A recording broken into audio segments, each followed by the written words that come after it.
तो गाइस आज बात करते हैं bad for both on the Russia Ukraine conflict. तो अब देखते हैं कि ये पूरा एडिटोरियल जो लिखा गया है प्रिंट न्यूज़पेपर में आया था, तो इसको पढ़ते हैं। काफ़ी अच्छा आर्टिकल है और जो बाकी कोचिंग इंस्टीट्यूट जो दोस्तों हैं वो उन्होंने सिर्फ इसको, मैंने देखा है कि बहुत ही डेप्थ में ना गए हुए इसको पढ़ा दिया है, बल्कि ये इतना अच्छा आर्टिकल है कुछ कहने को नहीं, कि अगर आप इसमें मेंस आंसर राइटिंग करना चाहें तो बहुत अच्छे तरीके से हो सकती है। तो शुरू करते दोस्तों हैं। और ये मोस्टली ये 90% इसमें जो है 90 क्या पूरा ही आर्टिकल ये UPSC mains point of view से ही इंपॉर्टेंट है केवल। और भी एग्ज़ाम जैसे पीसीएस है, एमपीपीसीएस है, उसमें भी मेंस में मतलब मेंस पर्सपेक्टिव से इंपॉर्टेंट है। प्रीलिम्स में इसमें कोई खास नहीं है कुछ भी। तो शुरू करते हैं। पहले देखना पड़ेगा कि हमको ये जो है रशिया यूक्रेन, आपको पता है दो देश हैं यूक्रेन में, यूरोप में। और रशिया को हम थोड़ा सा यूरोप में मानते हैं, थोड़ा सा ईस्ट में मानते हैं। बट जो उसकी जो आप कह लो मिलिट्री इंस्टॉलेशंस हैं मेनली, और आप कह लो कि जो उनका कैपिटल मॉस्को है वो पड़ता है यूरोप में, तो हम इसको रशिया को यूरोपियन ही मानते हैं। और प्लस जो वहाँ पर आप कह लो कि जो आर्ट फॉर्म्स है वगैरह, लिटरेचर है, वो सब वहीं पब्लिश होता है, तो हम इसको रशिया को मेजरली यूरोपियन कंट्री ही मानते हैं। तो होता क्या है कि रशिया और यूक्रेन का होता है युद्ध, 2022 में शुरू होता है। अब ये कन्वेंशनल दोस्तों लड़ाई थी। कन्वेंशनल का मतलब ये थी कि एक कंट्री दूसरे पर अटैक करेगा, एक कंट्री दूसरे पर अटैक करेगा और तीसरा कंट्री ज़्यादा उसमें इन्वॉल्व नहीं होगा। ये कन्वेंशनल जैसे होते हैं, इंडिया पाकिस्तान का वॉर जैसे हुआ 1971 का हुआ, या आप कह लो इंडिया चाइना का वॉर हुआ, 1962 का वॉर हुआ। तो इसमें क्या हुआ कि ये कन्वेंशनल वॉर्स थे जिसमें कि यूज़ हुआ। बट यहाँ पर प्रॉक्सीज और थोड़ा सा आप कह लो कि एक वॉर ऑफ एट्रीशन हो रहा है, कि दोनों देशों की जो है एक तरीके से आप कह लो रिसोर्सेज ख़त्म हो रहे हैं और बाकी पूरा कंट्री मज़ा ले रहा है। तो इस तरीके से आप समझ सकते हैं उसको। तो रियलिस्ट पॉइंट ऑफ व्यू से अगर देखें, एक इंटरनेशनल रिलेशंस में एक थ्योरम है, आप कह लो कि एक पॉलिटिकल स्कूल ऑफ थॉट है, एक स्कूल ऑफ थॉट है, स्कूल ऑफ थॉट है। वो कहता है कि दुनिया में सिर्फ और सिर्फ कोई भी नेशन स्टेट अगर है तो उसमें सिर्फ और सिर्फ नेशनल इंटरेस्ट ही सब कुछ होता है। मतलब लोगों जो नेशनल इंटरेस्ट है वही सब कुछ है, बाकी चीज़ें पेरिफेरी पे हैं। अब नेशनल इंटरेस्ट क्या दोस्तों होता है ये समझना काफ़ी इंपॉर्टेंट है यहाँ पे। जैसे मान लो एक कंट्री इंडिया है, मान के लो है ही इंडिया, इंडिया है प्यारा भारत, दूसरी तरफ है चाइना, ठीक है। अब ये एग्जांपल के लिए चलो दोस्तों ऐसा करते हैं, रूस और यूक्रेन का एग्जांपल लेते हैं। रशिया एक तरफ है, एक तरफ है यूक्रेन।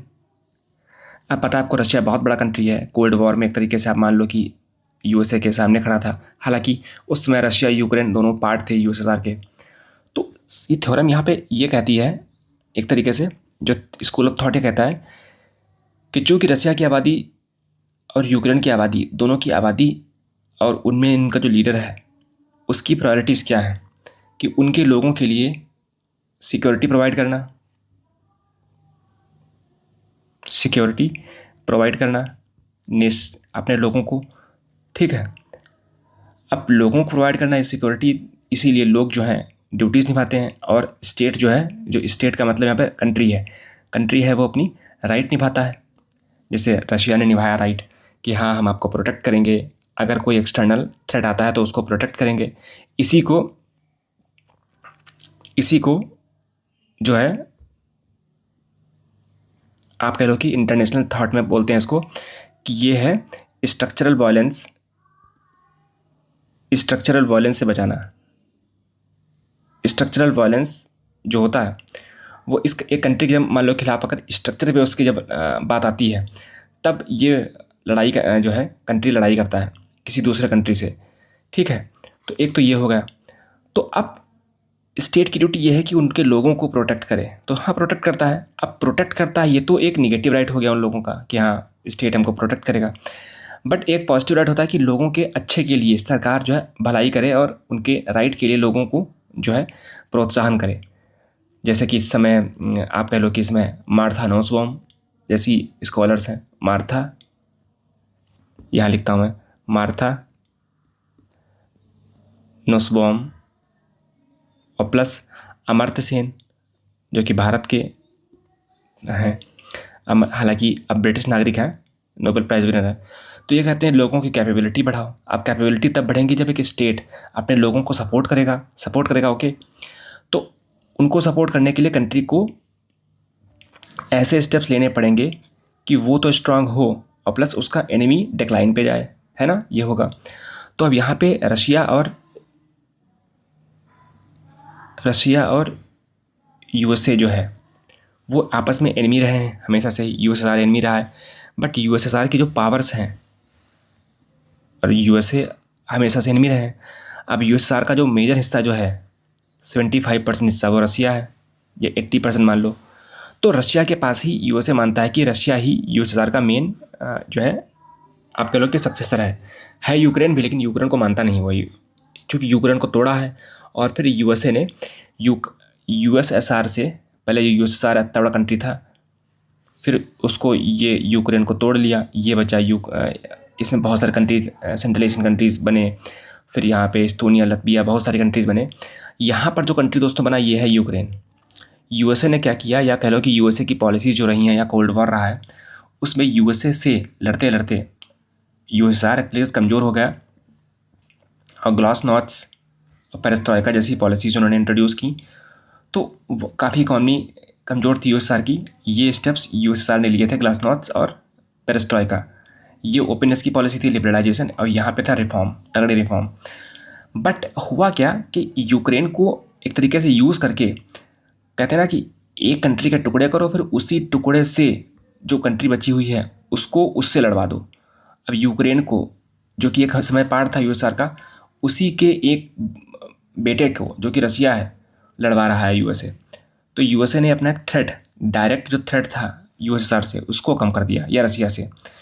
उसको आपस में ही वहाँ पे कंटेनमेंट की पॉलिसी अपनाई यूएसए ने। यूएसए हर जगह करता ये है, जहाँ पर भी यूएसए को लगता है कि ये मेजर पावर बन रहा है या मेजर पावर था, तो उसको मेजर पावर है, तो उसको यूएसए कंटेन करना चाहता है। क्यों? क्योंकि जब दुश्मन आपका कंट्रोल होगा तो आप अच्छे से फ्लरिश कर पाओगे, और मार्केट में आपका कोई कंपटीशन जब होगा नहीं, तो आप अच्छे से पावर को प्रोजेक्ट कर पाओगे। ये ऐसा मानना है रियलिस्ट स्कूल ऑफ थॉट का। और आज के टाइम पर जब दुनिया एक एनार्किकल बन चुकी है, जहाँ पर यूएनएससी, यूनाइटेड नेशंस, कोई काम नहीं कर पा रहा है, यूनाइटेड नेशंस की जगह पे बोर्ड ऑफ पीस इस्टेब्लिश करना पड़ रहा है, तो इसलिए आप मान लो कि वहाँ पर सिस्टम है, एनार्किकल है। एनार्की का मतलब है कि सिस्टम में कोई भी जंगल राज है, जहाँ पर सिर्फ पावर के लोग सुनते हैं, तो ऐसा ही बन चुका है। और रियलिस्ट स्टेट का तो मानना यही है, रियलिस्ट पॉइंट ऑफ व्यू का मानना यही है कि दुनिया में सिर्फ और सिर्फ पावर ही सब कुछ है, बाकी सब बकवास है। पावर, हर कंट्री अपनी पावर को बढ़ाता है। इसके बहुत बड़े एक आप कह लो प्रवर्तक हुए हैं, आप कह लो सपोर्टर हुए हैं, जॉन मीयरशाइमर। आप लोग गूगल करिएगा इन लोगों को। वो कहते हैं कि दुनिया में सिर्फ और सिर्फ पावर को इंक्रीज़ करना एक स्टेट का एकमात्र एक्सटर्नल ड्यूटी है। कोई कंट्री है, उसकी एक्सटर्नल ड्यूटी यही है कि वो अपने पावर को इंक्रीज़ करे। तो यूएसए यही कर रहा है। अच्छा, अब आते हैं, अब बहुत बेसिक समझ लिया हम लोगों ने। अब आते हैं कि यहाँ पे रशिया यूक्रेन पे बैड न्यूज़ क्या है बता रहे हैं। ये कुछ नहीं, बस बहुत ही छोटा टॉपिक है यहाँ पे, बिकॉज बेसिक समझना काफ़ी इंपॉर्टेंट था। बाकी ये तो चीज़ें पेरीफेरी में है तो समझ में आ ही जाएंगी। अब रशिया यूक्रेन की जंग जो अभी भी चल रही है, इतने सालों से हो रही है, 2022 में शुरू हुई थी, और लगभग पता नहीं कितने लोग मारे जा चुके हैं, अनगिनत लोग मारे जा चुके हैं। तो अब क्या यहाँ पे है, आज के टाइम पे जो वॉर हुआ है दोस्तों, वो मिसाइल, एक तरफ मिसाइल है, एक तरफ आप कह लो मेजरली यूज़ हो रहा है यूएवी, ड्रोन्स जिसको बोलते हैं। ड्रोन्स बहुत चीपली बन जाते हैं, बहुत ही कम दाम में बन जाते हैं। यूक्रेन क्या कर रहा है कि रशिया की बहुत बड़ी बड़ी फैसिलिटीज़ जो हैं, जो ऑयल की फैसिलिटी हो गई, या आप कह लो फूड सिक्योरिटी जहाँ पर इस्टेब्लिश हो रहा है, या फिर जहाँ पे कह लो डिफेंस इंडस्ट्री जहाँ बन रही है, तो उसको यूक्रेन जो है ड्रोन से खूब टारगेट कर रहा है। लेकिन अभी भी जो रशिया की, जो आप कह लो कि एक रीढ़ की हड्डी है, जो फ्रंट लाइन जो है रशिया की, उसको ये डैमेज नहीं कर पाया है ना। और रशिया इसके रिटेलिएशन में क्या कर रहा है, इसके, या कह लो रशिया भी, चूँकि रशिया ने अटैक शुरू किया था 2022 में, तो रशिया क्या कर रहा है, रशिया हैवी बॉम्बिंग कर रहा है, क्योंकि उसके पास मिसाइल्स, बहुत बड़े बड़े मिसाइल्स, बहुत घातक, जैसे ब्रह्मोस, जो कि भारत और रूस बना रहे हैं इसको, तो ब्रह्मोस मिसाइल है। और मत भूलो कि रशिया एक न्यूक्लियर कंट्री है। तो देखो कितना अच्छा यहाँ पे पावर प्रोजेक्शन हो रहा है कि जो यूएसए ने कैसे उसको एक स्मॉल स्टेट से उसको लड़ा करके रसिया को बाहर कर दिया है, रसिया पर इतने सैंक्शंस लाद दिए हैं। ये एक बहाना था सैंक्शन लादने का कि रसिया को बिल्कुल ख़त्म कर दो, और जो भी फ्यूचर में या अभी लड़ रहा है उसके इतने टुकड़े कर दो, या उसको इतना वीक कर दो, या उसके लीडर को रिज़ाइन करने पर जो है फोर्स कर दो कि वो बचे कुछ ना। तो बस यही चीज़ें हैं इसमें कि मॉस्को की अभी भी फ्रंट लाइन रेजिस्टेंट टूटी नहीं है, तो कर कुछ पाओगे नहीं इसमें।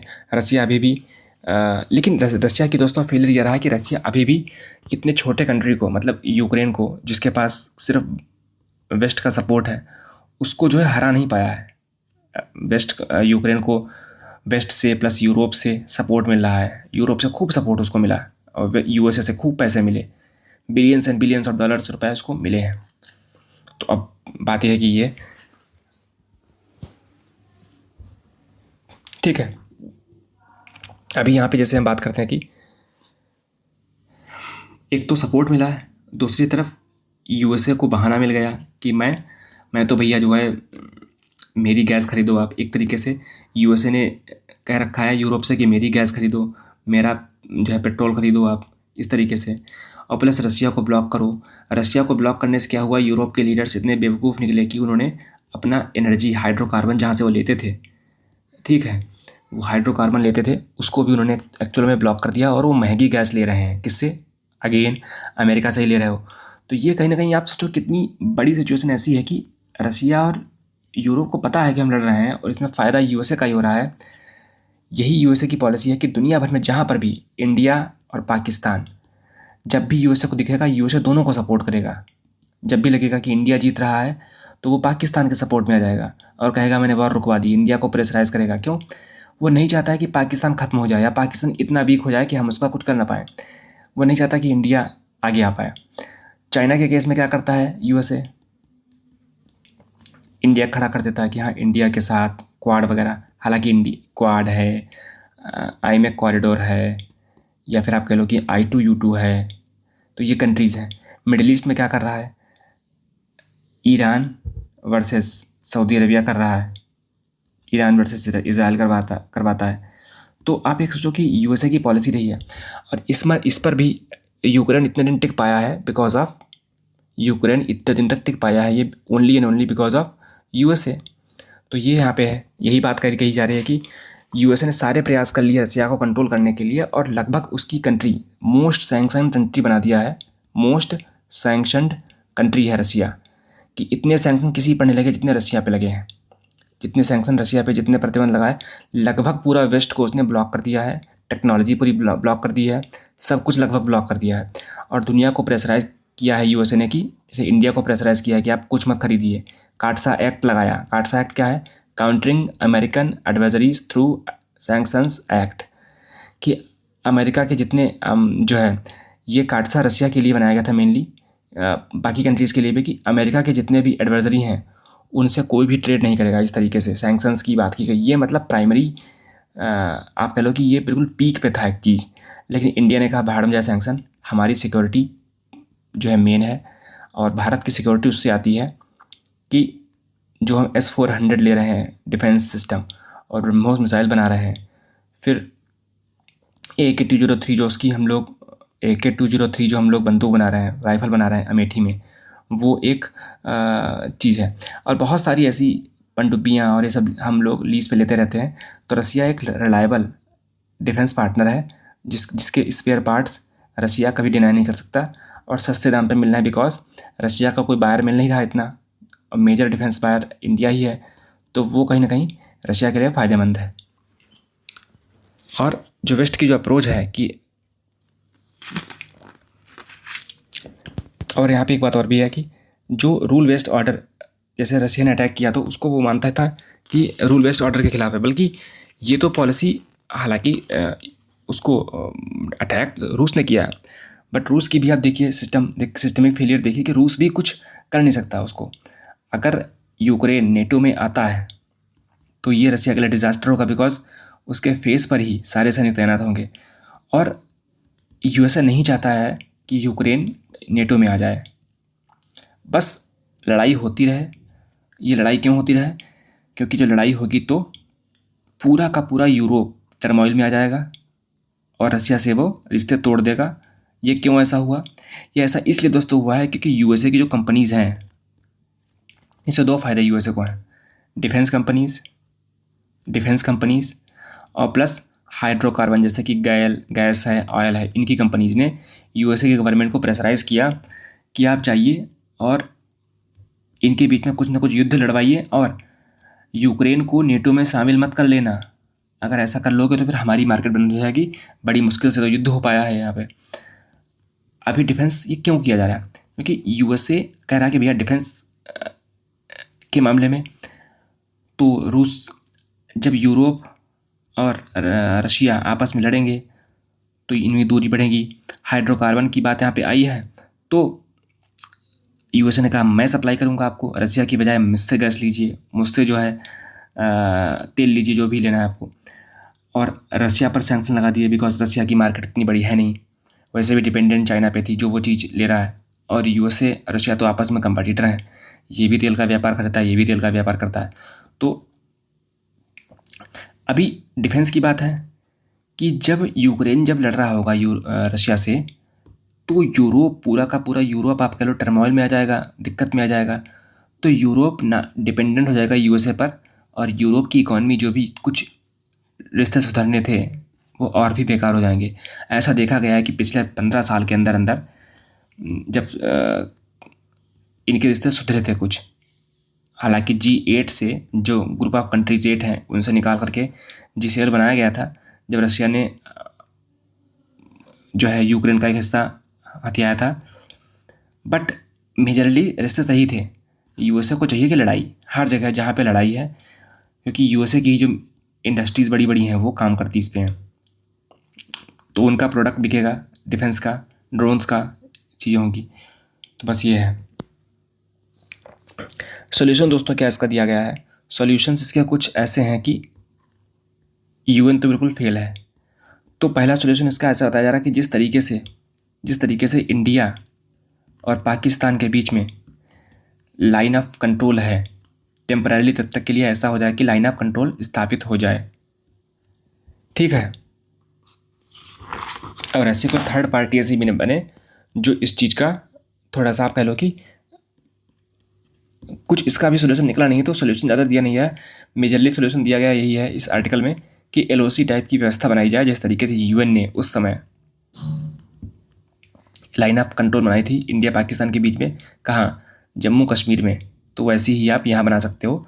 बट कहीं ये LOC ये परमानेंट बाउंड्री ना बन जाए, ये डर है जो है उसको, यूक्रेन को, क्योंकि ऐसा कर लेता है तो उसने लैंड भी गवाई, अपनी इकोनॉमी भी तबाह कर ली, और उसको नेटो में शामिल भी नहीं किया गया।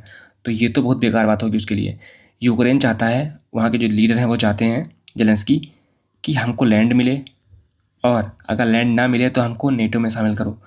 LOC बनने पर तो ये सारा बेकार जाएगा। तो यहाँ तक का टॉपिक था ये पहला, काफ़ी अच्छा आर्टिकल था ये। सेकेंड आर्टिकल पे चलते हैं।